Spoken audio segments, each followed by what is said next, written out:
हमारे साथ है सुजीत सम्राट, एडवोकेट सुजीत सम्राट। किसी परिचय का मोहताज नहीं है, एक्टिविस्ट हैं, यूथ हैं। पिछले दिनों बहन जी से मिलके बहुजन समाज पार्टी के जो शीर्ष नेता हैं उनसे मिलके अपनी आस्था जता चुके हैं। सुजीत जी के बारे में और बताऊं, ये तमाम लोग जानते हैं कि आज़ाद समाज पार्टी के साथ जुड़े रहे हैं, चंद्रशेखर के साथ जुड़े रहे हैं। चंद्रशेखर आज़ाद और आज़ाद समाज पार्टी की क्या भूमिका होगी उत्तर प्रदेश की चुनावी राजनीति में, क्योंकि उन्होंने करीब से देखा है, उस पर बात करेंगे। सर बहुत बहुत धन्यवाद और पहली बार आप हमारे चैनल पे हैं, स्वागत है आप। Thank you very much. जय भीम आपको। आप चंद्रशेखर आज़ाद के साथ काफ़ी लंबे समय तक रहे हैं। अभी समाजवादी पार्टी के साथ वो चुनाव लड़ना चाह रहे थे, मिलके हो नहीं पाया, फिर वो अकेले चुनाव लड़ रहे हैं। उनको लेके क्या आपको लगता है इस चुनाव में उनकी क्या स्थिति रहेगी? देखो, जब चंद्रशेखर आज़ाद जी ने भीम आर्मी का जब बनाया था तो हम भीम आर्मी को हमने बहुत सपोर्ट किया था। भीम आर्मी एक ऐसा एक संगठन था जो जहाँ पर शोषण होगा उसकी बात करता था। हम लोग लीगली उनको सपोर्ट किया करते थे और बहुत अच्छी तरह सपोर्ट किया करते थे। मगर उन्होंने हमने वादा किया था कि मैं कभी राजनीतिक पार्टी नहीं बनाऊंगा, क्योंकि हमारी जो पार्टी है एकमात्र पार्टी है बहुजन समाज पार्टी। क्योंकि बहुजन समाज पार्टी हमारे महापुरुषों की विचारधारा की पार्टी है, एक आंदोलन है, सामाजिक परिवर्तन का आंदोलन है, ये आज़ादी का आंदोलन है, हमारे नई आज़ादी का जो आर्थिक आज़ादी हम उसको बोलते हैं, तो उसका एक आंदोलन है। बट उन्होंने बाद में जब उनकी पब्लिसिटी थोड़ी होने लगी, जब उनको लगा कि भाई मैं बहुत बड़ा हीरो बन गया हूँ, बहुत बड़ा मैं नेता बन गया हूँ, तो उन्होंने हम लोगों से जो लाखों और जो नौजवान थे उनसे डिच किया, उन्होंने पार्टी बनाने का काम किया। हमने जब भी मैंने किया था कि पार्टी मत बनाइए, आप सिर्फ आंदोलन के काम कीजिए, आप संगठन चलाते रहिए, आने वाले समय में देखा जाएगा, जब कभी होगा 10-20 साल बाद में जब हम क्या करेंगे। बट उन्होंने नहीं मानी और कुछ लालची लोग उनके साथ लग गए जो नेतागिरी के लोग थे और सारे संगठन को तोड़ दिया उन्होंने। और मैं तो यहाँ तक कहता हूँ कि जो भीम आर्मी भ्रूण हत्या कर दी उन्होंने, जो नहीं होनी चाहिए थी। एक अच्छा आंदोलन था, मगर सारे लोगों को हम बहुजन समाज पार्टी में दोबारा लेकर आए हैं। और जितने आसपास के जो लोग हैं आज भी उनके, वो कहते हैं कि अगर कोई पार्टी अगर सत्ता में आ सकती है तो बहुजन समाज पार्टी सत्ता में आ सकती है, बहन जी शासन दे सकते हैं उत्तर प्रदेश के अंदर। तो उनकी राजनीति को आप कैसे देख रहे हैं? वो तमाम जगहों पर कैंडिडेट खड़े किए हैं, कितना प्रभावित करेंगे वो? क्या उनको लोग सपोर्ट करेंगे?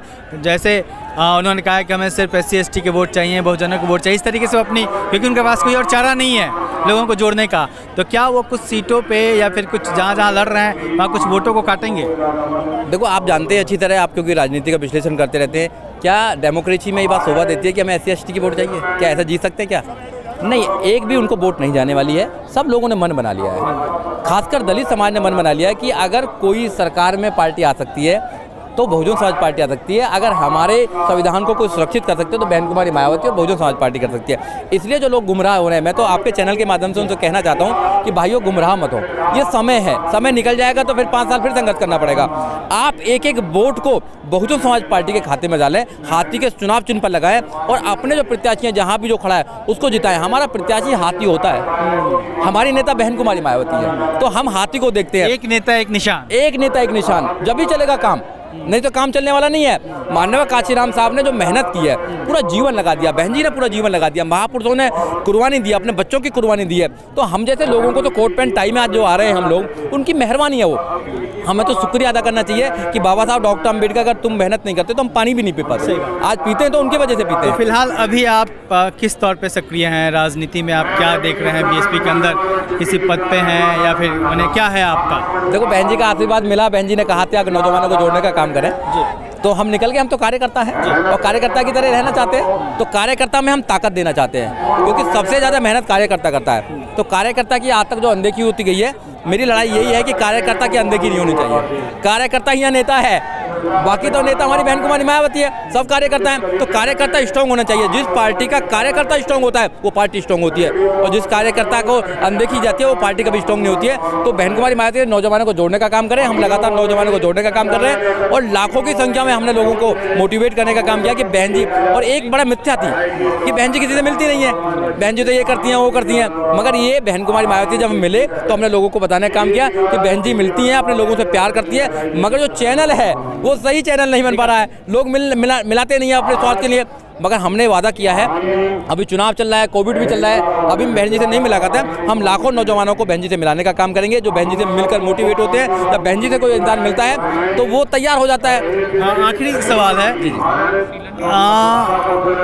समाजवादी पार्टी को लेके काफ़ी चल रहा है कि समाजवादी पार्टी टक्कर में है या फिर रालोद के साथ मिलके वो तमाम, खासतौर पे भी पश्चिमी उत्तर प्रदेश में पहले चरण का चुनाव है, वहाँ पे वो बढ़त में रहेगी। तमाम नेता भी जुड़े हैं एससी वर्ग के, ओबीसी वर्ग के, समाजवादी पार्टी से, तो उसको आप कैसे देखते? देखो, जो दलित हैं वो समाजवादी पार्टी को बिल्कुल वोट नहीं देने वाले। प्रमोशन में जब रिजर्वेशन प्रमोशन की बात आई थी तो सबसे पहले किसने विरोध किया था? सड़क से लेकर संसद तक इन लोगों ने विरोध किया था।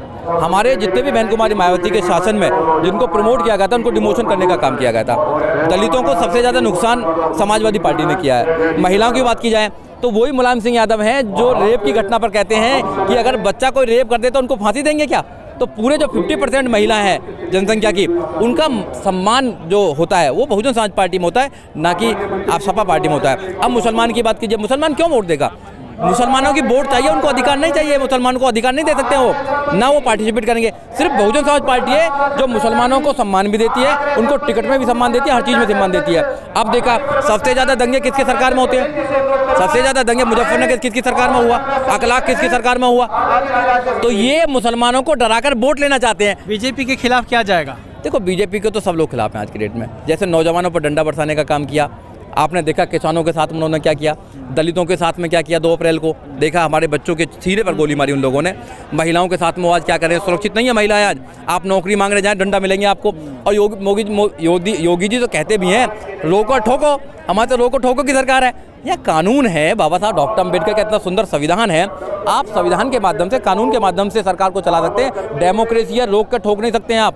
जैसे आप ब्राह्मणों को ठोकने का काम कर रहे हैं, तो ब्राह्मणों ने मन बनाया। आदरणीय सतीचंद मिश्रा जी ने 75 जिलों में जाकर प्रबुद्ध सम्मेलन दिया। हम भी 2-3 जिलों में गए, तो वहाँ मन बनाया लोगों ने कि अगर कोई ब्राह्मण को भी सम्मान दे सकता है तो बहुजन समाज पार्टी सम्मान दे सकती है। तो सम्मान लेने का काम कर रहे हैं। तो ब्राह्मण समाज आ रहा है, ओबीसी समाज आ रहा है, मुस्लिम समाज आ रहा है, और दलित समाज तो इंटैक्ट है ही हमारे साथ में।